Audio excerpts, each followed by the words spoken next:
Welcome along. Keir Starmer has obviously had enough of people swearing at him at the races or dealing with sleaze scandals involving his wife's frocks. He's been to Italy to see how they've managed to reduce illegal immigration. But there is a problem for Starmer. Do you remember when he said this? I'm worried about the far right. I'm worried about populism and nationalism and the politics of the easy answer, the snake oil, if you like. Yeah, well, it turns out that the really right-wing Italian government has actually got it right. Here he is now, sucking up to Meloni. Made remarkable progress working with countries along migration routes as equals to address the drivers of migration at source and to tackle. Yeah, so you just know, don't you, that if the Italian leader was a Tory politician in Britain, Starmer would be saying what an inhumane, soulless criminal she was. In the run-up to the election, Sir Keir Starmer kept telling us, I think that we can smash the vile gangs that are running this trade, that are making a fortune putting people into boats and breaching our border security. I'm not prepared to put up with that, and that's why I think the serious answer is to smash the gangs. Well, it turns out he obviously didn't actually have a plan. And now, GB News can reveal that human traffickers are openly laughing at him. We can exclusively tell you that people smugglers are putting on an illegal migrant ferry service, picking them up from various different points along the French coast. So it's not just Calais and Dunkirk. They are genuinely going along the coast, picking people up like an Uber service, OK? And they are doing pickups in Ambleteuse, Wissant and Sangatte. And this allows them to squeeze around 80 people onto a boat. The smugglers communicate using encrypted messaging services, and they'll do several stops along the French coast before setting off out into the Channel and then waiting for Border Force to come and get them. 801 people crossed on Saturday. That's the second highest daily total this year.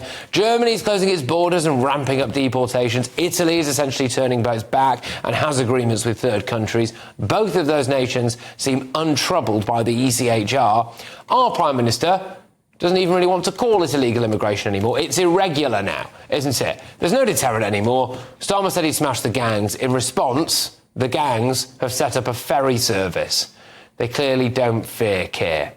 Let's get our thoughts from my panel this evening. We've got sketch writer and columnist at the Daily Telegraph. It's Madeline Grant. We've got journalist and broadcaster Benjamin Butterworth and the ex-chairman of the Tory party, Sir Jay Berry. Jay, I will start with you and work my way down. So there is now an illegal migrant ferry service on the coast of France. So that's good, isn't it? Yeah, I mean, I wish you were making it up. I mean, you actually couldn't make it up.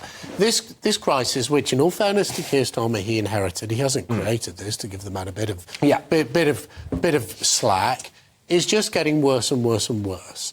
And I think part of that is driven by the fact that he came into government, huge mandate given to him on the 4th of July, saying that he had a plan to smash the gangs. Well, what's he done so far? He's redefined illegal migration to irregular migration, as you say. So what? But things that do matter is we had passed a law saying that if you come to this country illegally, you'll never be given asylum. That's been overturned.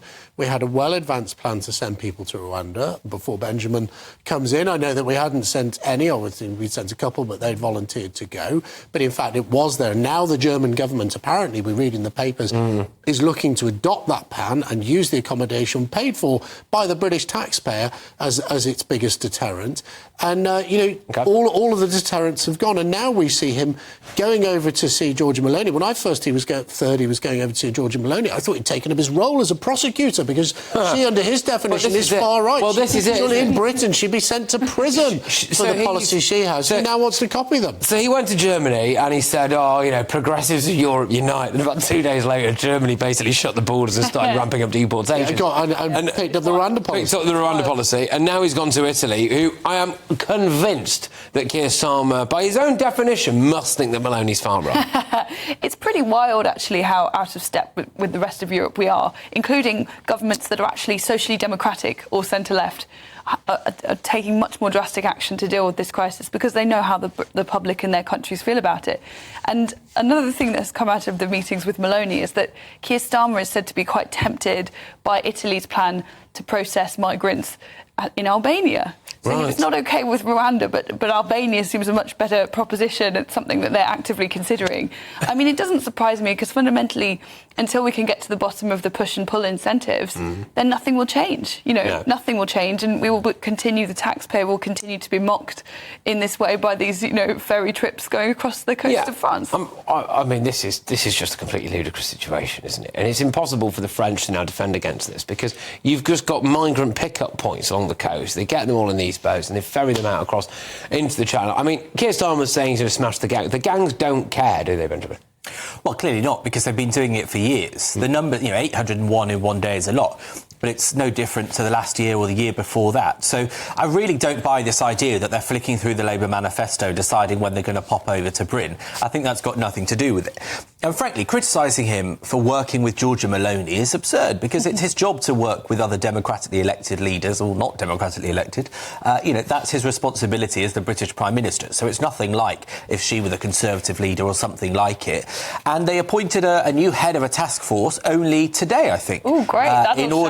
In order to smash these gangs. Yeah. But look, the idea of what people like Sir Jake's party had, that you can just shout at the French and say, I want you awful, and somehow they'll want to work with you. Clearly, that was pretty flawed. But the thing about the border force is that it's basically identical to a very similar force that the Tories had before that was just called a different name. And Keir Starmer has just renamed this department and says, we've done something brand shiny and new. And you haven't. You've just replicated the ideas of the last government. But it has got a new head, of course, who's in charge of locking everyone up during COVID. So let's see how he does manage it. He's effective.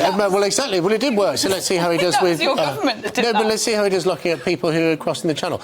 Look, I think what really sticks in my craw is this idea that they've abolished Rwanda, which is very well developed, and planes subject to getting through the courts were going to take... Well, it may have been expensive. I don't think it's any cheaper to process people in Albania. We hear that the government's thinking about Morocco or Tunisia as places. The country doesn't matter. The principle of offshoring people as a deterrent is something that now the Labour Party has been forced to admit. They admitted it today. The Home Secretary said they were open to it. Is something that works. If it works, why did they cancel Rwanda when we'd already spent all of the money to set it up? And in fact, Rwanda was better because if you were successful in your asylum claim, you stayed in Rwanda. What Giorgia Meloni in Italy do is if you succeed, you come back, in that case, to Italy. And it won't work while we have a civil service and a Home Office that waves through 90% plus of people who apply for asylum just come to Britain. So that's no deterrent. We should have stuck with Rwanda, Benjamin. But, I mean, it's wrong to say that Labour's changed its position because it never opposed processing people in a third country. It was about deporting them there. That was the case before the election, and clearly they're still looking at it now. And also, you say the fact that we accept 90%. Well, then, by definition, they're not illegal migrants. They have had a legitimate, upheld claim to be here. And if you want to change that system, well, then you change the rules on what qualifies as a refugee. There's no such thing as an asylum seeker from France. They are not fleeing persecution. France is a safe country. They are from France. They're not. They're in France. Well, exactly. So why don't they claim asylum in France? They're not coming over with a baguette. And you can't blame the French. And frankly, if you were a French politician and you had thousands of people in Calais, off you go. Britain this way, soft touch this way. Massive sign for Dover. It's our job as the British government to stop people coming to this country illegally. And I don't think Keir Starmer's cutting the mustard. The true dishonesty is any politician that tells you that you can just fix this, because you can't. And I think in the decades to come, this will become a bigger problem, not a smaller problem, because the ability to cross the world is getting easier, the structures, the technology is making it easier, and also there is things like climate change that are making swathes of the world unlivable, and those people are going to go somewhere. And I think politicians should be more straightforward about that. I would just say that Australia had a policy of pushing back the boats and processing everyone far away from the mainland, and it worked rather well. I mean, I'm not saying that we're obviously a lot closer to continental Europe than Australia is to the various islands that surround it, but I don't think it's fair to say that no country has ever solved this or got to the bottom of it. It just requires being harsher and firmer. And Italy's done it. 62% drop in the number of migrants coming to Italy in the last 12 months. They've done that. Other countries. But we are out of step, aren't we, in actually quite an astonishing way, considering we're the ones who voted for Brexit as a country. We voted for Brexit. Huge part of that, for a lot of people, was borders. And now you look at Germany potentially shutting the borders, ramping up deportations, what Italy are doing. Now, we wouldn't be able... Starmer's wanted to stop us doing any of that stuff in this country consistently, hasn't he? And now he's going over there going, goodness me, you know what you're doing there really works. Yeah, it's mad. Well, I think it owes most of all, actually, to the fact that other countries in Europe predominantly have some kind of proportional representation, which means that politicians that are not insulated in the same way that we are by first past the post from people's true feelings about stuff. So it means that often you have parties of the radical right that are there gaining ground in their parliaments, and it means that the parties of the centre right and the centre left have to listen. They can't just afford to ignore those desires, whereas the first past the post system insulates our politicians from the true feelings of the electorate. Yeah, it does. I mean, that's the Loveless landslide, isn't it? That's what getting booed and called a banker at Doncaster races looks like when you've got a majority of goodness knows what. You know, there's that discrepancy there, isn't there? Really. Do you think that Starmer is? I mean, is he going to copy Maloney? Is he? Do you think what's the upshot of this actually going to be? We're going to work more with the Albanians. Is that what you think? That's certainly the signals coming out of them today. But I think we might be a bit more inventive, because Albania, it's taken some time. There's been a challenge. There was historically a challenge in the Albanian parliament against this, because guess what? People who live in Albania don't want all these people sent there. So I think the most likely thing is that we will copy the policy, but do it somewhere like Morocco or Tunisia or another North African country. Okay. I mean, Albania is very sparsely populated, so, you know, they've got plenty of space. So is France. Why don't they stay there? I mean, look, we already have to deal with the boats and Albanians coming here, being sent back to Albania. That was already a success. So clearly there's a precedent for the two governments working together.